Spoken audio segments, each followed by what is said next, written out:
Bon, mais ça y est, je l'ai trouvé enfin. C'est Julien. Oh, il dort. C'est pas possible. Mais il s'est tapé la prune des grands-parents. C'est pas possible. Julien. Julien. Ouais. Non mais arrête les conneries là. La santé. Mais ouais, non mais santé, mais rien à foutre. On t'attend de tout l'été pour faire la vidéo là. Qu'est-ce qu'on fait? On est prêt. Mais oui, là, c'est... Allez, c'est la rentrée. Allez, dépêche-toi. Allez, dépêche-toi, c'est la rentrée. Viens. Allez.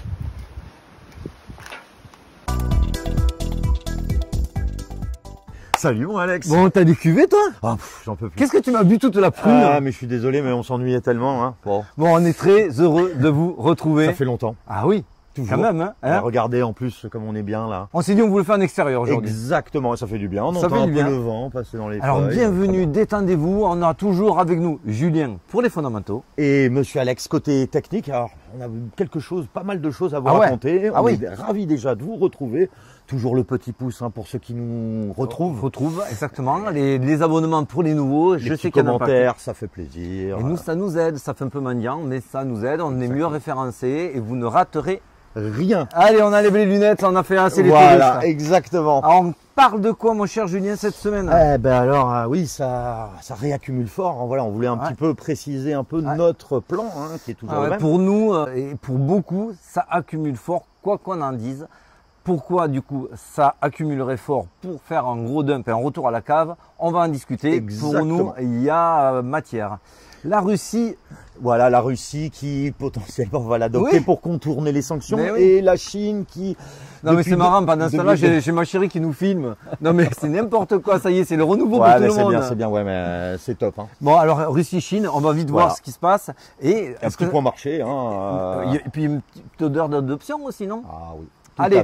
Tout à fait. Donc bah, c'est l'heure. Hein. C'est l'heure. Ravi de repartir ensemble. Et juste avant, on est à Barcelone normalement, Julien. Je ne sais pas si tu viens. Il y a des chances. Ouais.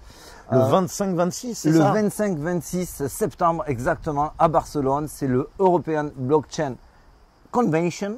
T'as Voilà, vu avec l'accent, avec- exactement. Donc bon, voilà, on va dire, il y aura Ceux tout le qui monde. peuvent, en off, on sera heureux de vous y retrouver. Alors on me l'a déjà demandé, ça va être très dur pour nous d'avoir des billets pour rentrer dedans. Mais on va essayer de se retrouver en off, au moins pour qu'on se retrouve. Si vous y êtes, ça sera avec grand Plaisir, toujours. Hein. N'oubliez pas, on est de plus en plus nombreux sur Telegram. Donc il faut un Linktree, vous avez tous les réseaux Tous les sociaux réseaux dessus, là où vous pouvez nous retrouver, Exactement. retrouver surtout Alex, un côté technique sur Telegram et autres.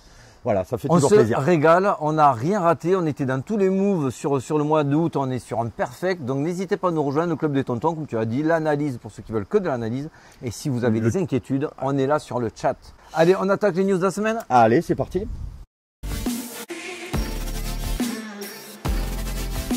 Alors oui, voilà, Bon, très mitigé. Bah Pourquoi? forcément, parce que le BTC lui aussi est mitigé, donc forcément ça se Quand vous avez répercute des yo-yo, sur les il actes. y a des hausses, il y a des baisses. On est là, en tout cas, pour vous éviter les pièges, comme vous l'avez vu sur Telegram et sur X. En tout cas, cette vidéo se veut très positive, pas parce qu'on revient, qu'on est content de vous retrouver. Ouais, ça c'est déjà, ça on est content. On est content. Voilà. Mais c'est qu'il y a quand même du positif et on va essayer de vous rassurer. Voilà, et décrypter un petit peu tout ça. Et on va allez, commencer. on de attaque suite. et on va les enchaîner les news. Alors sur Cryptost, mais vous le trouverez partout ailleurs. Voilà, on voit qu'on revient sur cette fameuse idée qu'il y a beaucoup de gros institutionnels, des grandes banques, etc., qui rentrent dans les ETF, qui investissent. Qui s'exposent à la qui crypto s'exposent. et bien sûr au Bitcoin alors qu'ils étaient contre. Exactement. Il faut Donc là, quand même, Goldman Sachs, c'est quand même 420 millions de dollars en ETF spot. C'est pas une bien. paille, hein, Voilà, c'est pas une paille. c'est hein. pas rien. C'est le prix de ton appart à Saint-Trope à peu près, non? C'est ça? Ah, c'est un peu, Ouais. un peu moins. Mais... BlackRock qui possède désormais plus de crypto que Grayscale. Une news aussi, je ne l'ai pas mis en fil.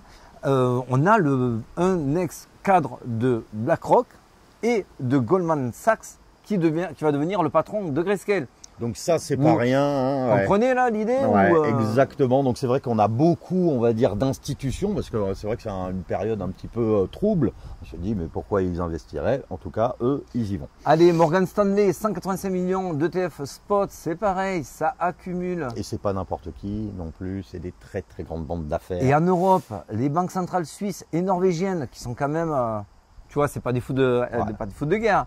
3400, ils s'exposent via MicroStrategy. Via MicroStrategy qui est toujours, on peut s'exposer quand on n'a pas envie d'acheter forcément des cryptos, à des actions qui sont directement liées au Bitcoin. Voilà, puisque la société MicroStrategy possède énormément de Bitcoin, donc son cours fluctue, ses actions fluctuent en fonction du Bitcoin.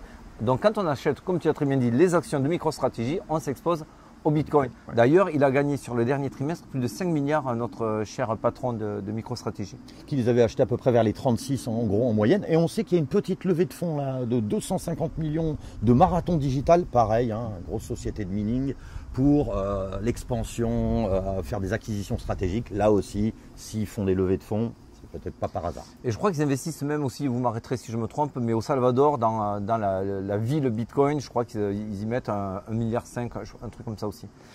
Allez, là, attention, c'est barbare, mais c'est très simple en fait. C'est très important aussi. On appelle ça les cohortes. Les cohortes, c'est ce qui nous montre de manière la plus précise qui accumule ou qui vend et sur quelle période. Ça vient de Glassnode, voilà. C'est du on-chain, on ne peut pas trafiquer, c'est gravé dans le marbre. Oui. Exactement. Les dernières fois où on a vu les 3 dernières couches, alors je vais résumer le plus simplement possible. Vous avez sur le graphique du haut des couleurs rouge et bleu et elles sont empilées par strates. Vous avez 6 couches qui sont empilées. Voilà, c'est des équipes. Quand on appelle cohorte, c'est une équipe. L'équipe de 10 à 100 bitcoins, l'équipe de 100 à 1000 bitcoins, voilà. etc. Et la ligne du bas, ce sont les portefeuilles qui ont le moins de bitcoin et celle du haut, donc vous l'avez compris, ce sont les portefeuilles qui possèdent plus de 10 000 bitcoins. Donc on est sur de la belle whale, c'est la belle baleine. Ouais, là c'est pas mal, hein. On commence à arriver sur du belles sommes. Autre point important sur ce graphique, plus c'est bleu, plus ça veut dire qu'ils achètent. Voilà. Plus c'est rouge, plus ils vendent forcément, c'est le contraire. Et là, ce qui est très intéressant, c'est qu'on voit que la ligne, on va dire la cohorte la plus importante, les plus grosses whales, sont en période de réaccumulation. Et puis c'est bien bleu. Hein. Et c'est bien bleu, on est sur du... ouais, là on est sur du beau bleu. Hein. Bleu marine. Un bleu. Ouais. Attention, il n'y a pas de politique derrière. Et on est sur les 3 dernières strates où on est sur du bleu. La dernière fois que c'est arrivé de cette intensité-là, c'était quand on était sur des alentours des 40 000, 45 000 et qu'on est monté, qu'on a pumpé jusqu'aux 70 000. Voilà, ça ne veut pas dire que ça va se reproduire, mais on sait qu'il faut suivre la smart money et les whales, donc on vous l'explique. On le voit pour résumer également sur ce graphique de Glassnode où on est passé en bleu marine très très fort ici également qui est de l'accumulation. Les dernières fois qu'on avait eu ces couleurs là, c'était ici en réaccumulation. On a pumpé, il y a eu le piège FTX ici où on s'est tous fait croquer et on voit que ça accumule ici, ça accumule voilà, là. En gros, plus on est proche de 1 et plus ça accumule, on va dire fortement. Donc là, on est à 1. Alors, on a compris, allez, on passe à autre chose. La masse adoption. Voilà, alors la masse adoption, c'est vrai qu'en Russie, là forcément il y a des sanctions, on va dire, économiques. Donc pour les contourner, forcément, notre ami Poutine est en train d'accepter, on va dire, la Banque centrale russe. Les premières transactions internationales. Exactement. Et SWIFT. Pour contrer SWIFT et aussi pour essayer de ne pas se souverainiser au dollar. Ça, on le voit et c'est aussi pour ça que la Chine risque à faire machine arrière sur son non-adoption des cryptos et surtout du Bitcoin. On vous en parle de la Chine. Pourquoi? Parce qu'en fait, ils sont eux aussi en mode, on ne peut pas se passer, même si on fait partie des BRICS, du dollar, mais en revanche, on peut essayer de trouver une alternative. Beaucoup travaillent, d'ailleurs le gouvernement Trump veut travailler là-dessus pour se mettre d'accord, arrêter les dissensions où tout le monde y perdra des sous si c'est les BRICS face à l'OCDE. Il faudra avoir un terrain d'entente. Ce terrain d'entente peut fortement être la crypto qui n'est détenue par personne. C'est aussi pour ça qu'il y a une course un petit peu à l'échalote de l'accumulation où on voit que BlackRock place ses outils, ses armes chez Grayscale pour qu'en fait il soit un gros pôle à détenir énormément de Bitcoin pour essayer de peser dans le game. Ça, c'est mon analyse un petit peu à chaud. Dans les news mass adoption, on a aussi MetaMask. Alors ça, moi je trouve que c'est bien parce qu'il y a beaucoup de portefeuilles MetaMask. Ils vont sortir une carte Mastercard. Et voilà. Ça, c'est super ça, parce qu'on va dire il s'est mis avec les poids lourds, les 2 poids lourds ensemble. On va dire. Banks, je crois, c'est ça. Voilà, et Mastercard. Et donc Mastercard qui va justement pouvoir opérer tous les ça va être assez massif aussi. Ça va permettre vraiment beaucoup de personnes de matérialiser leurs gains et surtout leurs actifs, à savoir de payer avec directement son wallet. Il y a des cartes bleues qui le peuvent, mais MetaMask va vulgariser ça, va rendre cela encore plus accessible. Au niveau de l'accessibilité, Si iPhone y va, dites-vous qu'il y a plein d'analystes, plein de gens, alors, de conseillers. C'est en cours d'être validé, ce n'est pas validé, mais ils travaillent fortement pour qu'on puisse payer un USDC sur des applications via l'iPhone. Parce qu'ils voient que PayPal avance fort, beaucoup, donc forcément Apple n'allait pas rester là. Ça ne veut pas dire qu'ils vont le faire, mais ça veut dire que s'ils le font, c'est plutôt très bullish. On va attaquer les news du Bitcoin, mais restez jusqu'à la fin parce que je vous fais une petite analyse ETH et Solana sur la fin, juste après le Bitcoin. C'est parti. C'est parti.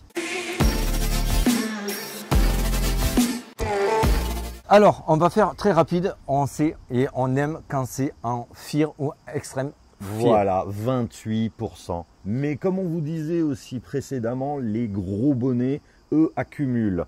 Et c'est une très bonne technique aussi pour eux, puisque là, on est dans un sentiment de très fort FEAR. Exactement. Grande peur.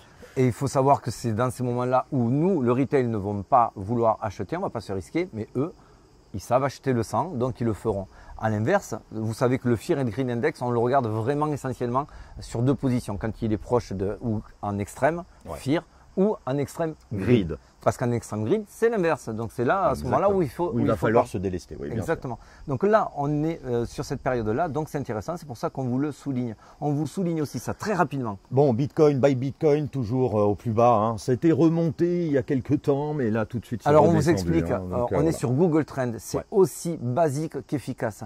Si vous voulez savoir si le retail est là et que enfin le composite man qui accumule, donc les grosses whales, la smart money, va vendre au retail, il faut que ce retail soit là. Est-ce qu'il est là?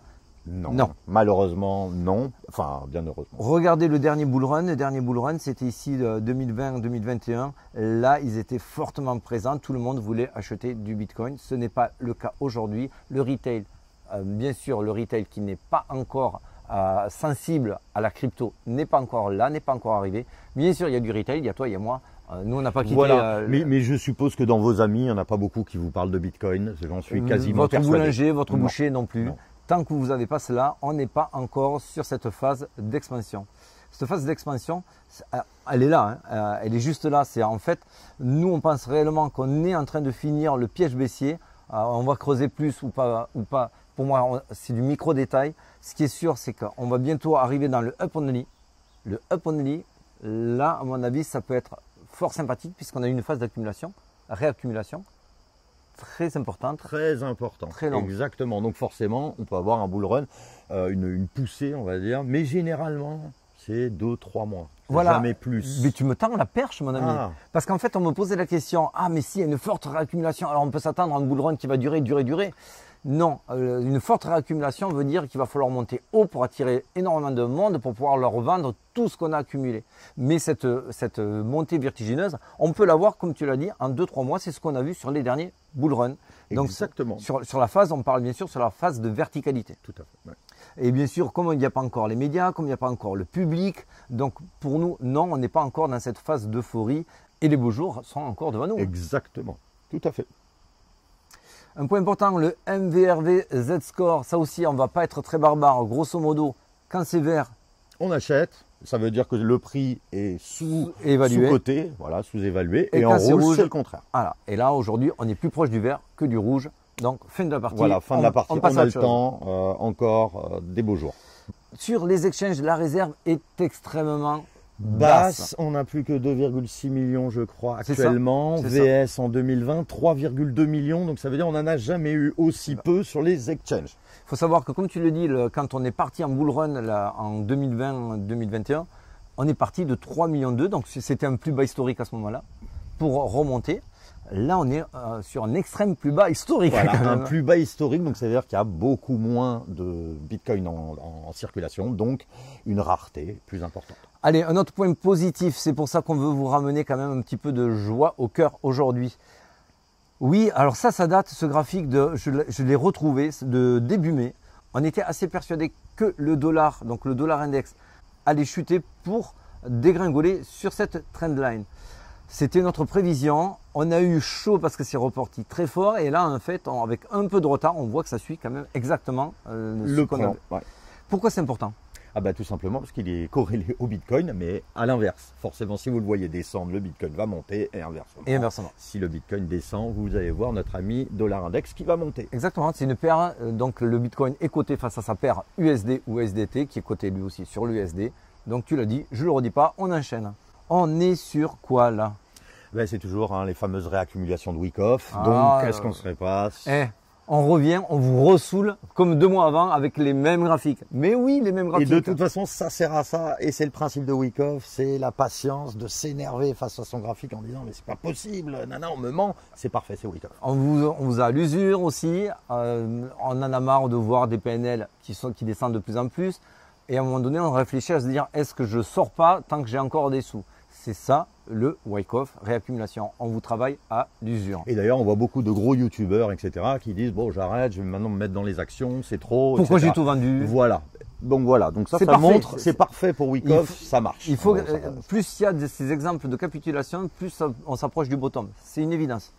Pour nous, l'évidence, elle n'est quand même pas claire à savoir si le test est fait ou reste à faire. Pour moi, le test était entre 54 et 56 000, je vous l'avais dit sur Telegram. On est descendu à 56 000 quelque chose. Est-ce que ça peut suffire pour le test? Je ne peux l'assurer nullement. On va être clair. Et personne ne peut le savoir. Voilà. Précisément. Est-ce que si on va à 54 000, ça change mes plans? Absolument pas, puisque je vous le dis, on peut avoir un test entre 54 et 56 000. C'était mon sentiment. En parlant de sentiment, beaucoup attendent entre 50 et 52 pour recharger. Beaucoup, peut-être beaucoup trop pour moi également, sur mon sentiment.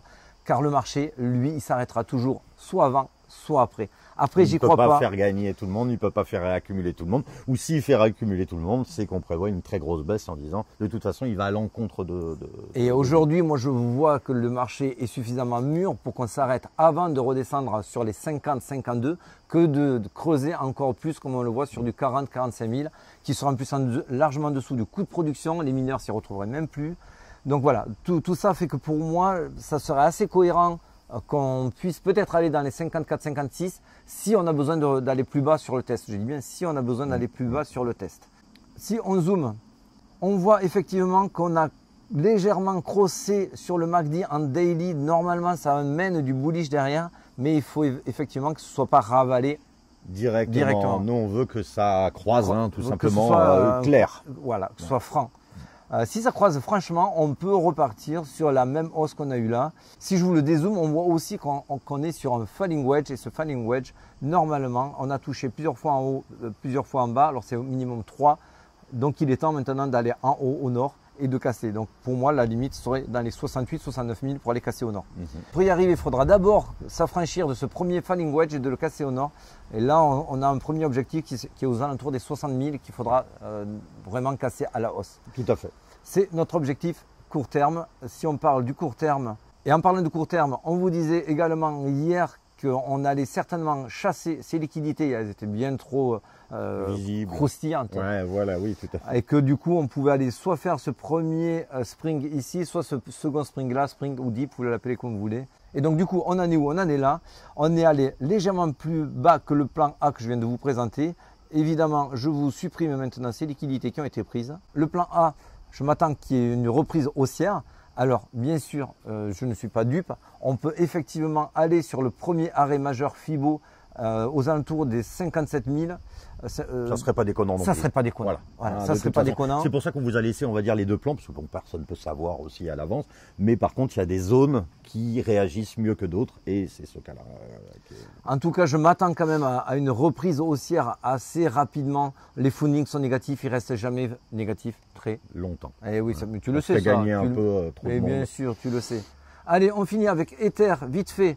Ether, lui aussi, il a une belle fair value gap à aller combler aux alentours des 2400 avec un petit trou dans la value. Est-ce qu'on va y aller? Je ne sais pas. Est-ce qu'on peut se suffire de faire un rebond sur le premier arrêt majeur FIBO et repartir? C'est possible aussi, mais je vous le redis, on est sur du micro-détail. Et n'oublions pas que Ether étant corrélé au Bitcoin, il faut que Bitcoin prenne un petit peu ses élans pour permettre à Ether de suivre. On passe sur Solana qui est un poil plus intéressant. Solana, là, je vous l'ai mis en weekly. Pourquoi je vous l'ai mis en weekly? Là, on est sur son dernier ATH historique. On est ici, bien sûr, on flirte autour de cet ATH historique. Et si je vous zoome, cet ATH, on est quasiment sur de la réaccumulation ou pas là? Ouais. On a fait le Spring, on a fait les Climax, on est également sur quelque chose qui ressemblerait à de la réaccumulation de Wyckoff. Donc je suis assez optimiste à moyen terme sur Solana. Faut dire que je ne m'en suis pas souvent occupé de Solana. Non, mais c'est vrai qu'il peut bénéficier, lui, d'une grosse hype, vu qu'on est dans la trappe, etc. Si le côté médiatique arrive, ça va entraîner du monde et les gens risquent d'aller beaucoup sur Solana. Donc, ça, il y aura une petite pression, hein, ça c'est clair. C'est ça. Bon, bah, écoute, moi j'ai fait le tour. Moi, je repars. Je peux boire la fin? Allez, vas-y. Bon, mais du coup, santé pour finir. Bon, ben, santé. Mais... Vas-y, goûte quand même. Je t'avais dit. Hein. Avec Maud. Oh la vache. Bon, allez, ciao, allez, salut et bon après-midi. Allez, ciao, ciao.